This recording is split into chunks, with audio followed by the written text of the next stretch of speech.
നമസ്കാരം മാന്യ പ്രേക്ഷകരെ, വലിയ സ്നേഹ നമസ്കാരം. നോക്കൂ, മുസ്ലിം ലീഗ് ആയാലും SDP ആയാലും പോപ്പുലർ ഫ്രണ്ട് ആയാലും ഇനി വേണ്ട INL ആയാലും PDP ആയാലും ഇത്തരത്തിൽ ഒട്ടേറെ മുസ്ലിം സംഘടനകൾ ഇവിടെ ഉണ്ട് എന്നുള്ളത് നമ്മൾക്കറിയാം. ഇത് ഏത് സംഘടനയായാലും ആത്യന്തികമായിട്ട് ഇതൊക്കെ ബേസിക്കലി മദ്രസ വിദ്യാഭ്യാസം കിട്ടിയ ആളുകൾ ഉൾപ്പെടുന്ന അതല്ലെങ്കിൽ ആളുകളുടെ മാത്രം പാർട്ടി തന്നെയാണ്. അത് എത്രത്തോളം ജനാധിപത്യമാണ്, മതേതരന്മാരാണ്, തേങ്ങയാണ്, മാങ്ങയാണ് എന്നൊക്കെ പറഞ്ഞു കഴിഞ്ഞാലും ആത്യന്തികമായിട്ട് ഇവന്റെയൊക്കെ ആ സ്വഭാവം ഉണ്ടല്ലോ, അത് കൃത്യമായിട്ടും നീല കുറുക്കന്റെ കഥ നമ്മൾ കേട്ടിട്ടുണ്ട്. നീല കളറിൽ വീണ കുറുക്കനെ കുറിച്ച്.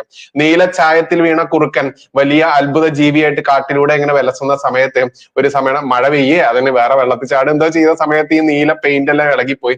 അത്തരത്തിൽ യഥാർത്ഥ കുറുക്കന്റെ സ്വഭാവം കണ്ട പോലെ തന്നെ ഇവരുടെ യഥാർത്ഥ സ്വഭാവമാണ് കഴിഞ്ഞ ദിവസം പുറത്തു വന്നത്.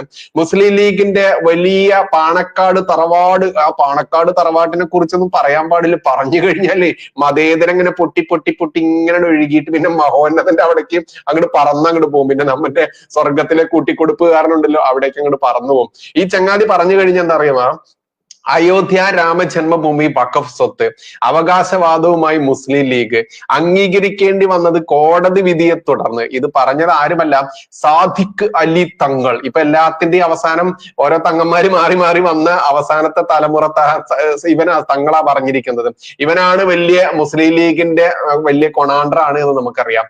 മതേതര മുസ്ലിം ലീഗ് ആണ് എന്നൊക്കെ പറഞ്ഞ് വാഴ്ത്തുന്ന ഇവന്മാർ തന്നെയാണ് സുപ്രീം കോടതി വിധി പ്രകാരം തന്നെ അവിടെ രാമജന്മഭൂമി ക്ഷേത്രം നിർമ്മിക്കാൻ വേണ്ടി അനുമതി കൊടുക്കുകയും മാപ്പിളമാർക്ക് ഈ പരിപാടിക്ക് വേണ്ടിയിട്ട് സമാധാനം ഉണ്ടാക്കാൻ വേണ്ടിയിട്ട് അപ്പുറത്ത് വള്ളി പണിയാനൊക്കെ സുപ്രീം കോടതി തന്നെ തീർപ്പ് കൽപ്പിച്ച ആ ഒരു വിഷയം.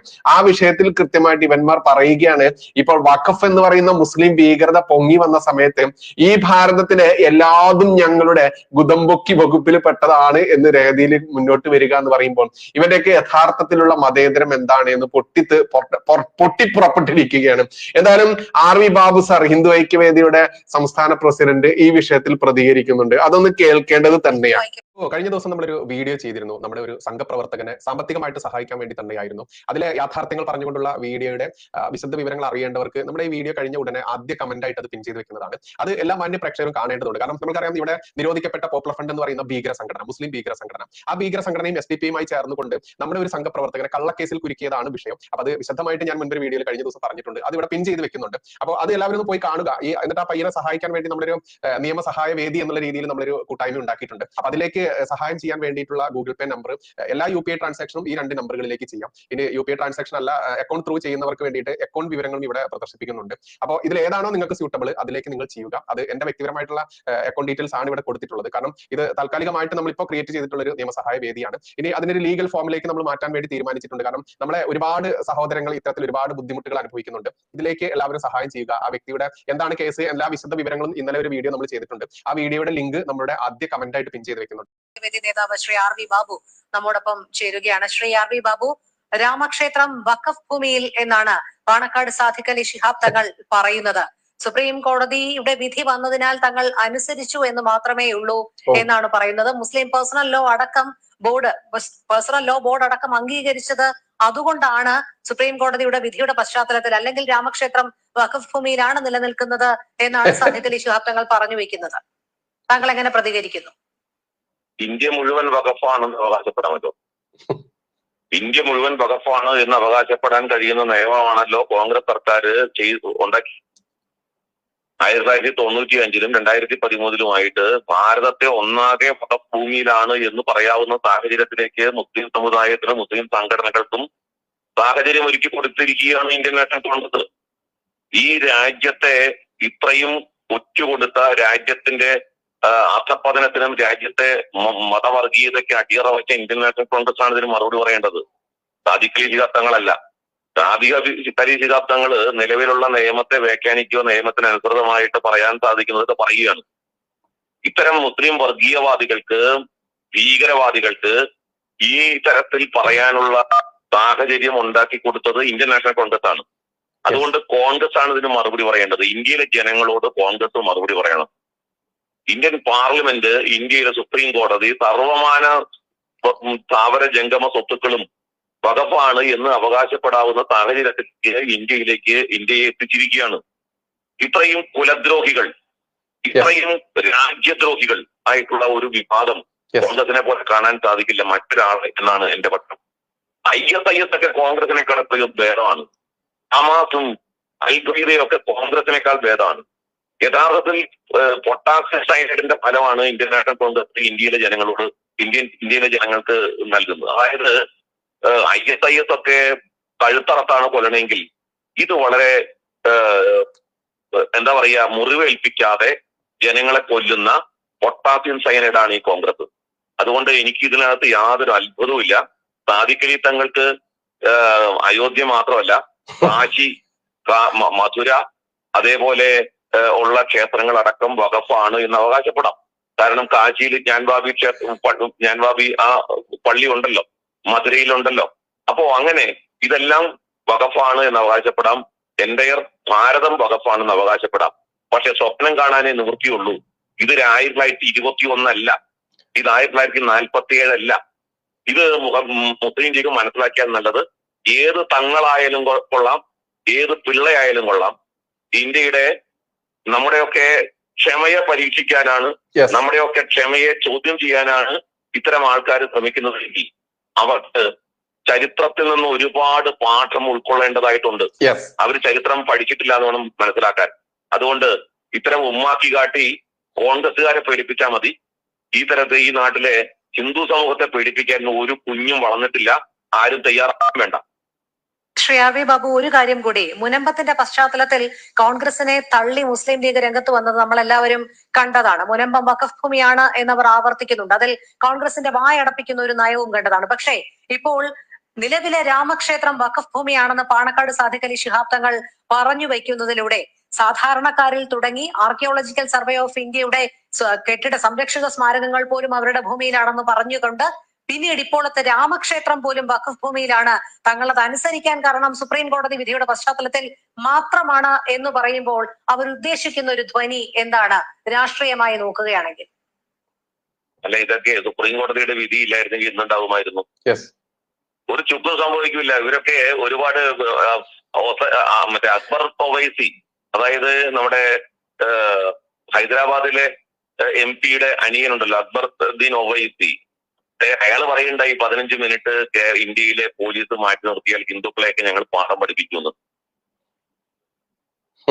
മാറ്റി നിർത്തി ഗുജറാത്ത് ഉണ്ടായത്. വെറുതെ നമ്മളെ കൊണ്ട് ഇതൊക്കെ പറയിപ്പിക്കുന്ന സാഹചര്യം ഉണ്ടാവരുത്.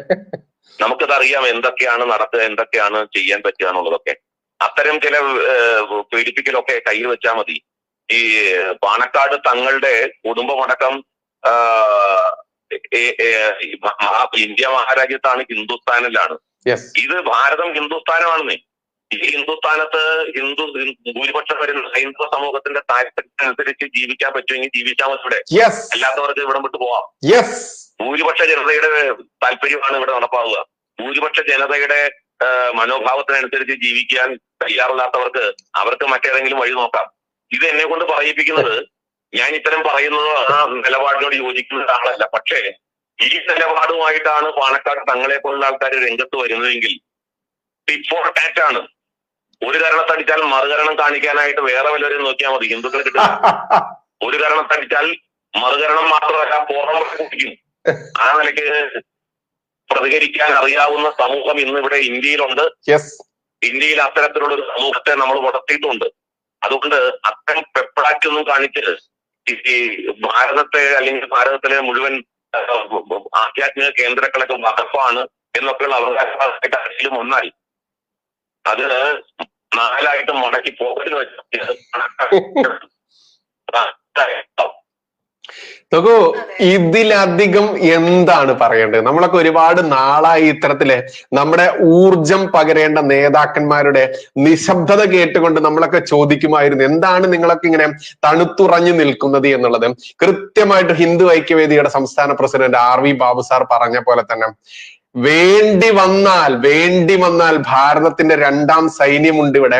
ആ സൈന്യത്തെ ഇവിടെ എല്ലാത്തിനും സജ്ജമാക്കി ഇവിടെ RSS എന്ന് പറയുന്ന ആ സൈന്യം ഒരുങ്ങിയിരിക്കുന്നത് വെറുതെ അല്ല. അതുകൊണ്ട് വായിൽ വരുന്നതെല്ലാം കോതയ്ക്ക് പാട്ടെന്ന രീതിയിൽ പാണക്കാടനായാലും ഏത് പണ്ടിക്കാടുകാരനായാലും ഏത് കുഞ്ഞായ്മതായി കഴിഞ്ഞാലും അതിന് കൃത്യമായിട്ട് മറുപടി കൊടുക്കാൻ ഇന്നിവിടെ ചോദിക്കാനും പറയാനും ഹിന്ദുവിനെ RSS എന്ന് പറയുന്ന രണ്ടാം സൈന്യം ഇവിടെയുണ്ട്. അതുകൊണ്ട് ഭരിക്കുന്നത് ആരാണ് എന്നുള്ളതും എല്ലാം ആലോചിച്ചിട്ട് മതിയടാ പാണക്കാടാ. നിന്റെ ഈ വായിൽ തോന്നിയ നൂൽപുട്ടും തൊപ്പിയിട്ടുണ്ട് എന്തും പറഞ്ഞാൽ അതല്ലെങ്കിൽ എന്ത് തുപ്പിക്കൊടുത്താലും കുടിക്കാനും തിന്നാനും ഒക്കെ ആൾക്കാരുണ്ടാവും എഴുതിയിട്ട് അത് ഇവിടുത്തെ സ്വാഭിമാനി ഹിന്ദുവിനെ കിട്ടില്ല. അതുകൊണ്ട് നിന്റെ വായിൽ വരുന്ന നീ വലിയ മലപ്പുറത്തിന്റെ ഹെഡ് ഓഫീസിൽ ഇരുന്നിട്ട് ഞമ്മൻ വലിയ സംഭവ, ഞമ്മൻ മറ്റേ എന്താ പറയാ 72 ഹൂറികളിൽ മറ്റൊക്കെ ഒരുക്കി വെച്ചിരിക്കുന്ന ആ ചങ്ങാതി കഴിഞ്ഞാൽ പിന്നെ ഞമ്മനാണ് ഇവിടത്തെ വലിയ സംഭവം എന്നും പറഞ്ഞ് നടക്കുന്ന നിനക്ക് ആ ചിന്ത നീ സ്വപ്നം കണ്ടോ? ഇവിടെ നടക്കുന്നത് എന്താണ്, നടപ്പിലാക്കേണ്ടത് എന്താണ് എന്ന് ഇവിടെ RSSന് കൃത്യമായിട്ടും അറിയാം. അതുകൊണ്ട് ആ പേടിപ്പിക്കലൊക്കെ 1921 പാവം പിടിച്ച ഹിന്ദുവിനെ വെട്ടിക്കൊന്നും അതല്ലെങ്കിൽ മതം മാറ്റിയും അവന്റെ സ്ത്രീജനങ്ങളെ കൊള്ളയടിച്ചും സ്ത്രീജനങ്ങളെ സ്വന്തമാക്കിയും നീയൊക്കെ കാട്ടിക്കൂട്ടിയ കൊടും ക്രൂരതയുണ്ടല്ലോ, അതൊന്നും ഒരു ഹിന്ദുവും മറന്നിട്ടില്ല. 1921 അല്ല ഈ 2024 എന്ന് ഹിന്ദു ഐക്യവേദി സംസ്ഥാന പ്രസിഡന്റ് RV ബാബു സർ പച്ചയ്ക്ക് തന്നെ പറഞ്ഞിട്ടുണ്ട്. ഇതിൽ കൂടുതൽ ഞാനൊന്നും പറയുന്നില്ല, രാമനാരായണ എന്ന് മാത്രമേ പറയാനുള്ളൂ. ഇനി വീണ്ടും ഞാൻ എല്ലാ പ്രാവശ്യവും പറയുന്ന പോലെ തന്നെ നമ്മുടെ സംഘ സഹോദരനെ സഹായിക്കാൻ വേണ്ടിയിട്ടുള്ള അക്കൗണ്ട് ഡീറ്റെയിൽസ് ഇവിടെ കാണിക്കുന്നുണ്ട്. ഇസ്ലാമിക ഭീകരന്മാരുടെ കള്ളക്കേസിൽ കുരുങ്ങി ജയിലിൽ തീരേണ്ടതല്ല നമ്മുടെ സംഘ സഹോദരന്മാരുടെ ജീവിതം. അതുകൊണ്ട് അവരെ സഹായിക്കാനുള്ള ഗൂഗിൾ പേ നമ്പറും അക്കൗണ്ട് ഡീറ്റെയിൽസും ഒക്കെ ഇവിടെ കൊടുത്തിട്ടുണ്ട്.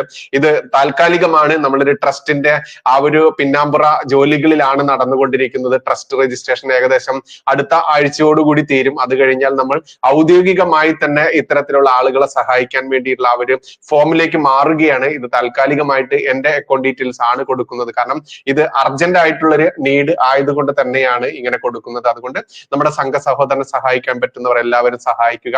മാത്രമല്ല എന്റെ ഭാരതം എന്ന് പറയുന്ന ഒരു ഗംഭീര കലണ്ടർ ഉണ്ട്. അതിപ്പോൾ തന്നെ 3000-ലധികം ആളുകൾ വാങ്ങിക്കഴിഞ്ഞു. അത്ര കണ്ട് ഗംഭീരമായിട്ടുള്ള ഒരു കലണ്ടറാണ് അത്. ഈ വർഷം മുതൽ നമ്മൾ അത് ഇൻട്രൊഡ്യൂസ് ചെയ്യാണ്. അതിന്റെ വിറ്റുവരവിലൂടെ കിട്ടുന്ന ധനം പല രീതിയിലുള്ള അവശത അനുഭവിക്കുന്ന വേദന അനുഭവിക്കുന്ന ഹിന്ദുക്കളുടെ പുനരധിവാസത്തിന് വേണ്ടി മാത്രമാണ് ഉപയോഗിക്കുന്നത്. അതുകൊണ്ട് ഓരോ ഹിന്ദു ഭവനങ്ങളിലും എന്റെ ഭാരതം എന്ന് പറയുന്ന നമ്മുടെ ആ കലണ്ടർ ആയിരിക്കണം ഇനി വരേണ്ടത്. അല്ലാതെ വാണിജ്യാടിസ്ഥാനത്തിൽ അടിച്ചിറക്കിയ പച്ച തെറ്റുകൾ അടങ്ങിയ കലണ്ടർ തൂക്കിയിട്ടും കൊണ്ട് ആ കലണ്ടർ അടിച്ചിറക്കുന്നവന്മാരുടെ വയറ് വീർപ്പിക്കാനുള്ള ധനസമാഹരണം ആവരുത് നമ്മൾ കൊടുക്കേണ്ടത്. നമ്മൾ നമ്മുടെ ഹിന്ദുക്കൾക്ക് എന്ത് ഗുണമുണ്ടോ അവർക്ക് മാത്രമേ നമ്മൾ 1 രൂപ കൊടുക്കാൻ പാടുള്ളൂ എന്നുള്ളത് പച്ചയ്ക്ക് പറയേണ്ടതും തീരുമാനമെടുക്കേണ്ടതുമായുള്ള കാലഘട്ടത്തിലൂടെ തന്നെയാണ് നമ്മൾ കടന്നു പോയിക്കൊണ്ടിരിക്കുന്നത്. അതുകൊണ്ട് കലണ്ടർ വേണ്ടവർ എന്റെ ഭാരതം എന്ന ഗംഭീര കലണ്ടറാണ്. അത് വേണ്ടവർ ഈ 2 നമ്പറിൽ വാട്സപ്പിലൂടെയും കോളും ചെയ്ത് ബന്ധപ്പെടുക. അത് കൃത്യമായിട്ട് നിങ്ങളിലേക്ക് എത്തിച്ചേരും. മറ്റൊന്ന് വീണ്ടും പറഞ്ഞ പോലെ തന്നെ നമ്മുടെ സംഘ സഹോദരന്റെ ആ ഒരു സഹായത്തിന് വേണ്ടി നിയമസഹായ വേദിക്ക് വേണ്ടിയിട്ടുള്ള കളക്ഷൻ നടന്നുകൊണ്ടിരിക്കുകയാണ്. അതിലേക്ക് ധനസഹായം ചെയ്യാത്ത ആളുകൾ പെട്ടെന്ന് തന്നെ നിങ്ങളാൽ കഴിയുന്ന ധനസഹായം ഈ ഗൂഗിൾ പേ നമ്പറിലും പിന്നെ ഇവിടെ കാണിക്കുന്ന ഈ അക്കൗണ്ട് ഡീറ്റെയിൽസിലേക്കും അയക്കുക. 1 മാസത്തിനുള്ളിൽ നമ്മൾ ഇത് ട്രസ്റ്റ് രൂപത്തിലേക്ക് മാറും. ഇത് താൽക്കാലികമായിട്ട് എന്റെ പേഴ്സണൽ ആയിട്ടുള്ള അക്കൗണ്ട് ഡീറ്റെയിൽസ് തന്നെയാണ് അതുകൊണ്ട് കൊടുത്തിട്ടുള്ളത് എന്ന് വീണ്ടും അഭ്യർത്ഥിച്ചു കൊള്ളട്ടെ. നന്ദി, നമസ്കാരം. ജയ് ഹിന്ദ്, ജയ് ശ്രീറാം.